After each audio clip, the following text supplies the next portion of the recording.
Interessante, assim, você, o maior ateu que já andou na Terra foi estudar Jesus Cristo. Qual foi o gatilho, cara? O que fez você ir por esse caminho?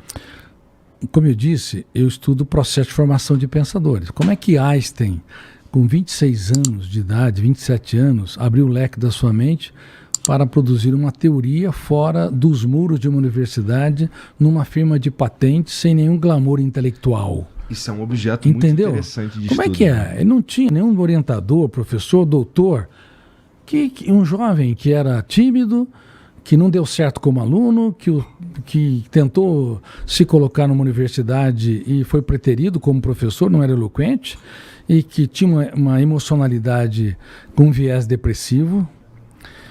E mais para frente, quando já era famoso, internou um filho num manicômio e cometeu um erro crasso, porque não foi visitá-lo. O homem que mais conheceu as forças do universo, e ninguém fala sobre isso, ele foi derrotado pelas forças de um universo mais complexo que o mundo físico, a sua mente, porque o ambiente tétrico de um manicômio, as alucinações, delírios do seu filho, que ele não conseguia usar toda a sua estrutura lógica, matemática e física para entender, porque não dá para entender, e deveria abraçar seu filho, porque ninguém é de seu menor valor, mesmo um psicótico, uma pessoa portadora de uma esquizofrenia, tem uma complexidade e deve ser valorizado como ser humano único e irrepetível. Einstein não fez isso. Então, enfim, eu estudei a mente de pessoas que conseguiram libertar o seu imaginário e eram seres humanos e falharam dramaticamente.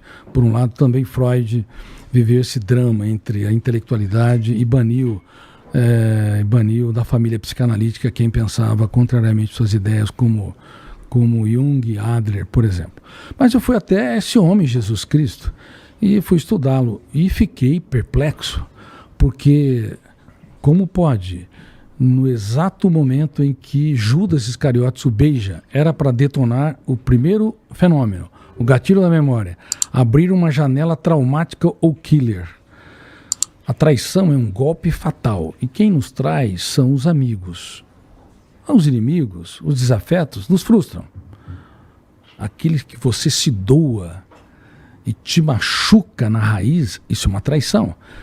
E naquele momento, quando abre uma janela traumática, duplo P, com duplo poder de ter um volume enorme de tensão e poder de fechar o circuito, e você não abre milhares de janelas com milhões de dados para dar resposta inteligente, ou você agride, como muitas pessoas fazem, ou você recua timidamente. E ali havia uma escolta de soldados. Era para ele ter uma dessas reações. Mas para espanto da psiquiatria, da psicologia, sociologia e psicopedagogia, ele olhou para o seu traidor e o exaltou. Ele o chamou de amigo. Amigo, porque ele não tinha medo de ser traído. Ele tinha medo de perder um amigo e usou uma pergunta e levou o método do questionamento em níveis que o grande questionador da filosofia, Sócrates, jamais imaginou. Amigo, por que você está aqui? Claro que ele sabia porque ele estava lá. Só que ele não dava respostas prontas. Ele queria que o ser humano encontrasse o mais importante endereço.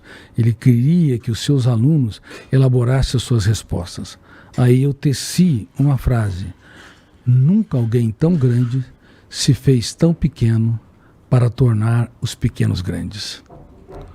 Então, para encerrar, Einstein era a maior celebridade da ciência, a primeira grande celebridade da ciência, internou seu filho e não o visitou.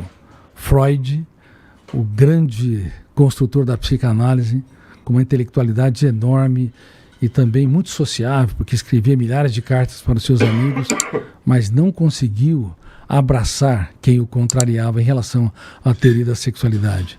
Agora estava ali, o mestre dos mestres, sendo beijado por um aluno, porque na verdade era uma senha para a traição, e ele de fato o abraça. Ele dá tudo que tem para aquele que pouco tinha. Eu fiquei perplexo. E aí virou cristão? E virei um cristão sem fronteiras. Eu não defendo uma religião, sou lido pessoas nas mais diversas religiões, budismo, islamismo, brahmanismo, espiritismo, catolicismo, protestantismo, e eu fiquei perplexo. Por isso eu escrevi a tetralogia, O Homem Mais Inteligente da História, O Homem Mais Feliz da História, O Maior Líder da História e O Médico da Emoção. Dava para Jesus ter tido as mesmas atitudes que teve sem ser de fato o Filho de Deus, na tua opinião?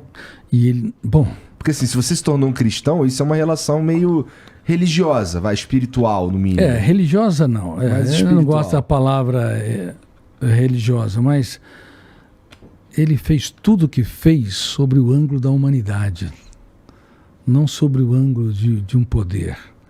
Ele considerava prostitutas como rainhas e corria risco de vida por elas.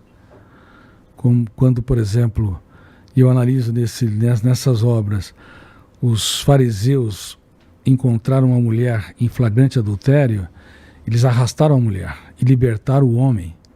Sempre foram cometidas injustiças com as mulheres. Elas foram apedrejadas, queimadas, tolhidas.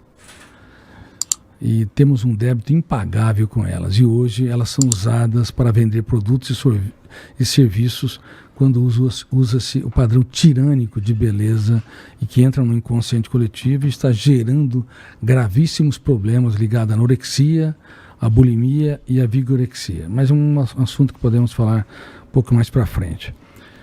Mas, quando perguntaram para ele, essa mulher que foi arrastada, qual o teu veredito? Que resposta ele deu?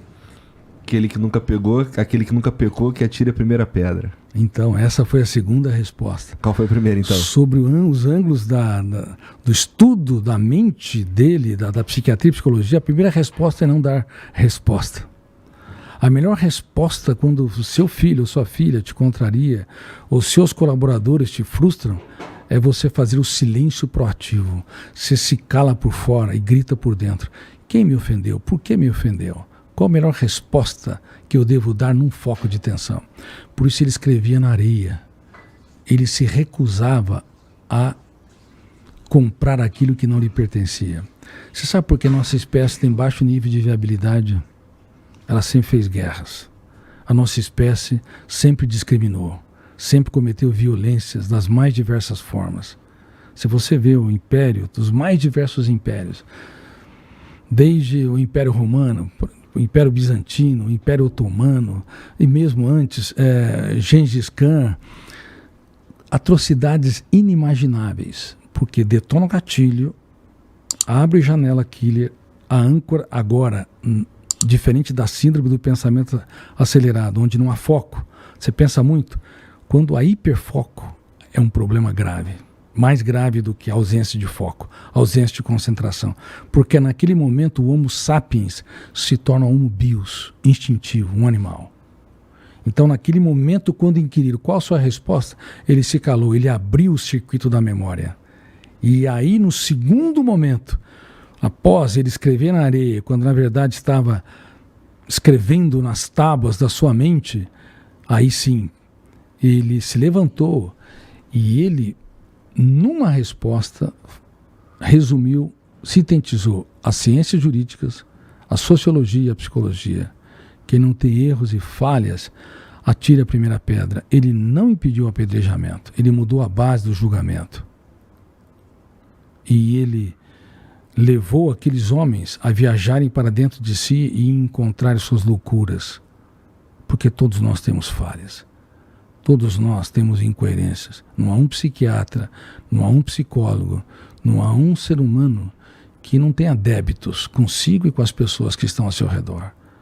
Basta ter coragem para mapear as nossas loucuras, que nós vamos ser mais humildes, vamos julgar menos e abraçar mais. E ele usou essa ferramenta de gestão da emoção para preservar aquela mulher. Por isso que ela nunca mais o abandonou. Porque o amor só nasce no terreno da liberdade. Você tem que dar direito para os seus filhos irem, para os seus colaboradores irem. Porque se eles te amam de fato, ou te valorizam de fato, eles vão ficar.